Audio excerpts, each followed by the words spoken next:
É importante notar que a ideia de anomalia na ciência pressupõe um paradigma, ou seja, um contexto para o qual esse fenômeno é uma anomalia. Anomalia no sentido de um fenômeno que não é o que você esperaria dado o contexto, que é o que? O framework teórico que você toma como pressuposto para ler, para interpretar, para entender o fenômeno que você está estudando. Quando esse pressuposto teórico não dá conta de explicar o fenômeno, você fala que esse fenômeno é uma anomalia. Bom, agora voltando na sua pergunta. Por que o cartesianismo é o framework teórico, digamos, errado, que torna o objeto do estudo, no caso, esses fenômenos que nesse framework a gente chama de anômalo da consciência humana, é uma coisa que eu posso explicar em 5 minutos ou em 50 horas. Eu vou tentar fazer a versão de 5 minutos. O cartesianismo parte do pressuposto que a realidade é feita de duas coisas, a coisa pensante e a coisa extensa. Isso na linguagem do Descartes. Na nossa linguagem, mente e matéria. Então eu tenho uma experiência subjetiva, por exemplo, quando eu digo eu estou com sede, eu estou declarando algo que eu sinto em primeira pessoa. Agora eu posso traduzir isso em terceira pessoa. Se eu falar o meu corpo está desidratado, é equivalente a eu estou com sede, mas agora o meu corpo está desidratado é uma visão de terceira pessoa, que a gente chama de objetiva. Então você teria na experiência humana uma descrição através desses dois aspectos, subjetivo e objetivo, e o objetivo seria a descrição científica.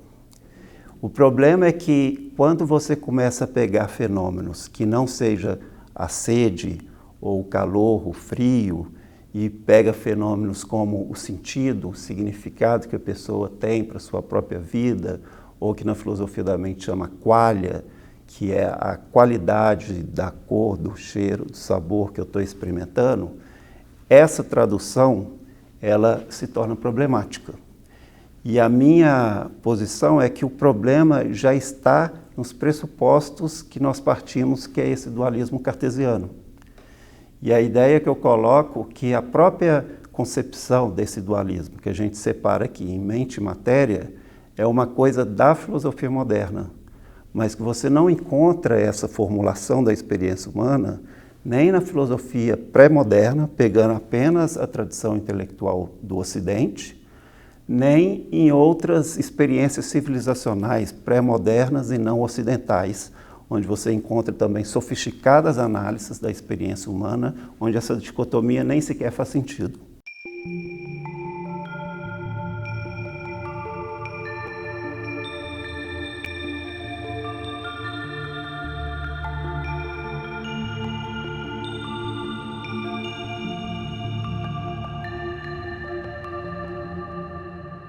O empirismo, enquanto doutrina filosófica, surge por volta do século XVIII, principalmente entre autores de língua inglesa. Há uma variedade enorme de empirismo, tanto dessa formulação original, quanto as formulações dos séculos seguintes. E, basicamente, a coisa comum que nos leva a usar um mesmo nome para se referir a várias coisas, o que há em comum é a ideia ou pressuposto de que a origem do conhecimento humano são os sentidos. Quer dizer, todo conhecimento humano tem uma origem, uma base empírica, que eu possa perceber pelos sentidos. O problema sempre dos empiristas é explicar como nós chegamos a conceitos como conceitos abstratos, conceitos como liberdade, alma, Deus, amor e assim por diante. Ou então conceitos da geometria, da aritmética, que aparentemente a gente não tira esses conceitos dos sentidos. E o trabalho dos empiristas é mostrar que sim, até esses conceitos mais abstratos, como por exemplo na geometria euclidiana, por 2 pontos só se passa uma reta, ou por 3 só se passa um plano.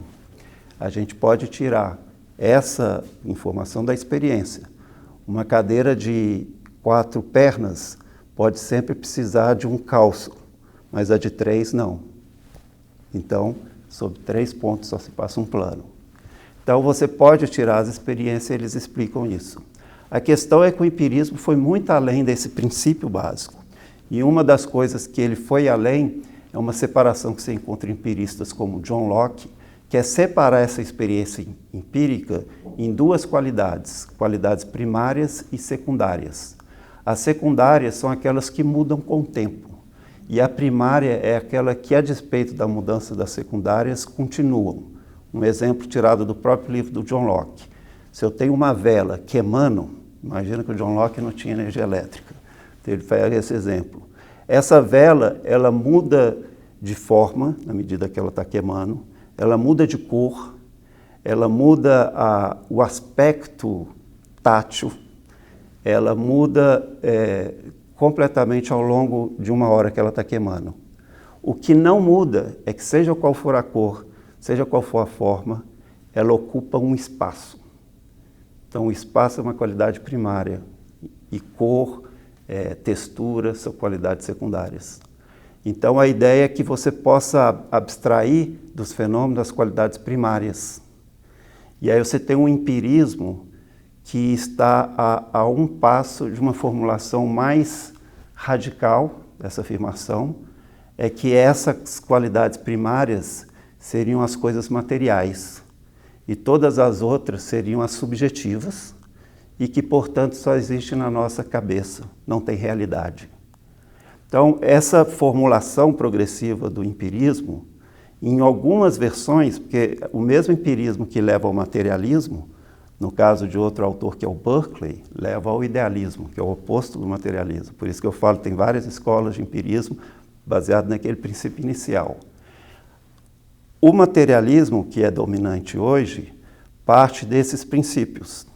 Então, a ideia básica, que também é comum no Berkeley, é que ser é ser percebido. A única coisa que existe é aquela que está dentro da minha experiência, certo? A questão é que cabe-se discutir que estado de consciência eu estou falando quando eu falo da minha experiência. Então, quando você fala de estados alterados de consciência, pessoas que passam por experiências de quase morte, ou pessoas que passam por experiências que a gente chama de experiências místicas, esses estados não são considerados estados ordinários de consciência, que não são cotidianos, não é o senso comum, é o estado que a gente vive normalmente. E aí você pode pensar no empirismo radical. Se eu quero fazer uma descrição a partir desse pressuposto, que só posso falar do que é real, daquilo que entra na minha experiência, eu vou ter que considerar também as experiências extraordinárias, ou elas vão ser jogadas para o lado do subjetivo, da ilusão humana. Então, essas questões que começam a se tornar difíceis quando você assume, igual no cartesianismo, os princípios do empirismo. Então, se você quiser uma formulação diferente do John Locke, você tem, por exemplo, no século XX, a fenomenologia do Edmund Husserl, que quer encontrar algo da experiência em primeira pessoa que não seja inteiramente subjetivo, nesse sentido do subjetivismo que todas essas escolas de filosofia querem evitar. Então, é de primeira pessoa, mas tem uma realidade que não se trata apenas da percepção da minha pessoa.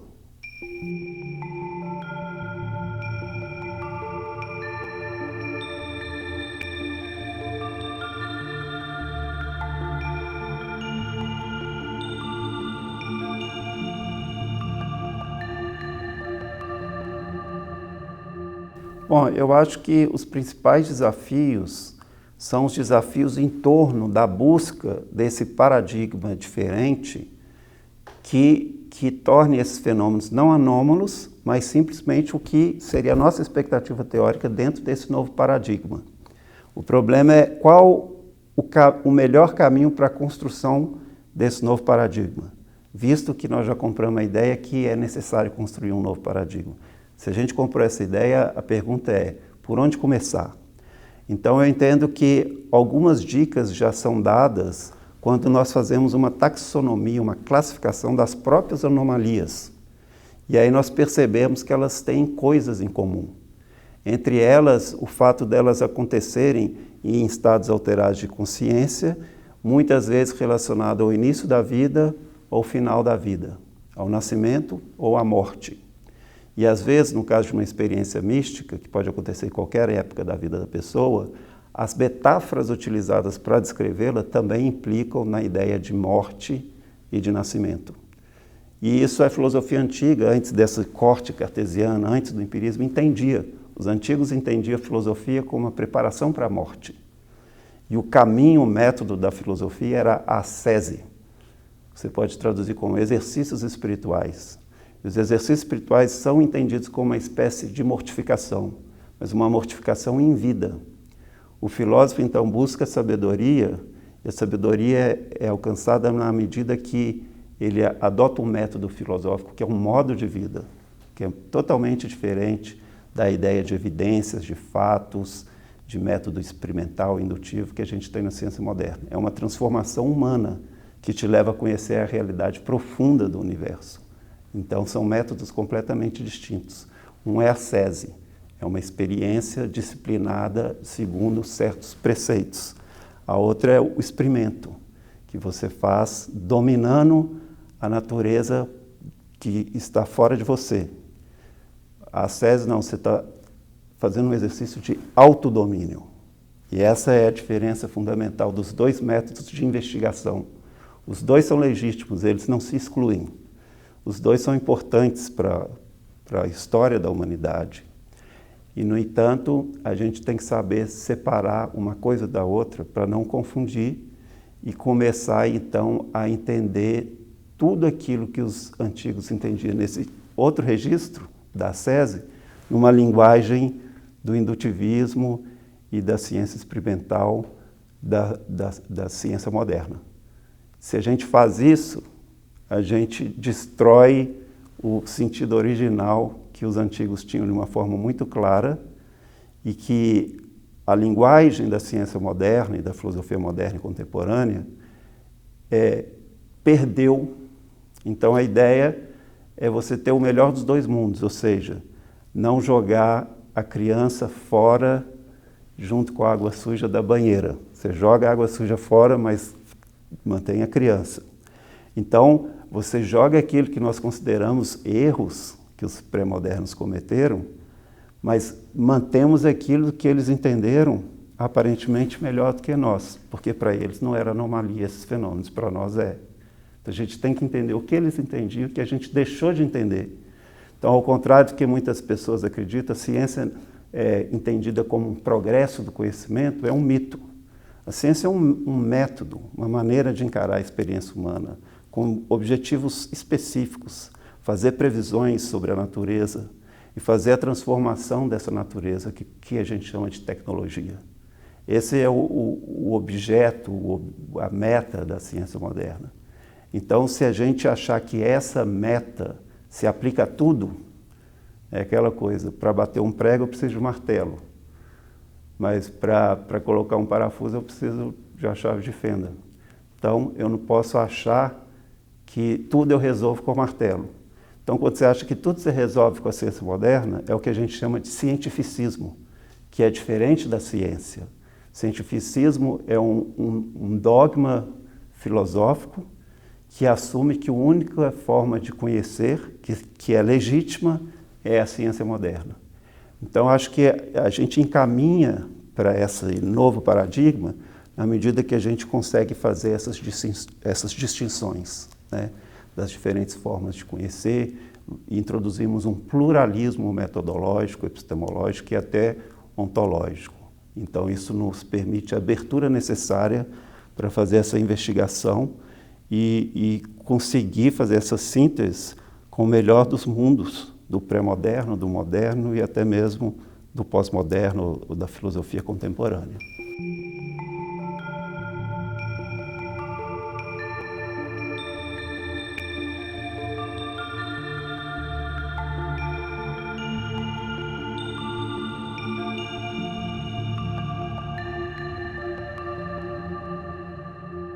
Bom, eu vejo como ilhas, né? Então, imagina que você tem um oceano de de ou incompreensão ou simplesmente um oceano que ignora esses aspectos da natureza humana. E aí nesse oceano que ou ignora ou rejeita, você tem ilhas, né? No meio dessa loucura, vamos dizer, você tem ilhas de sanidade que tentam recuperar essa herança humanista, que é uma herança que você encontra em todas as tradições, experiências civilizacionais diversas, e na tradição ocidental você encontra nas chaves mais diversas.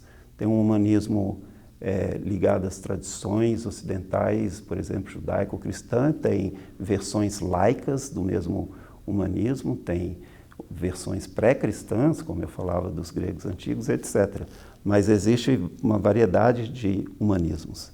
O que eu estou chamando desse oceano de loucura é essa concepção da natureza, e da natureza como a realidade do universo, e da natureza humana, que é uma parte dessa realidade que nos constitui, a nossa identidade, numa linguagem totalmente estranha aos diversos tipos de humanismo que a gente encontra na tradição ocidental e nas várias experiências civilizacionais, como uma parte importante da nossa definição como seres humanos.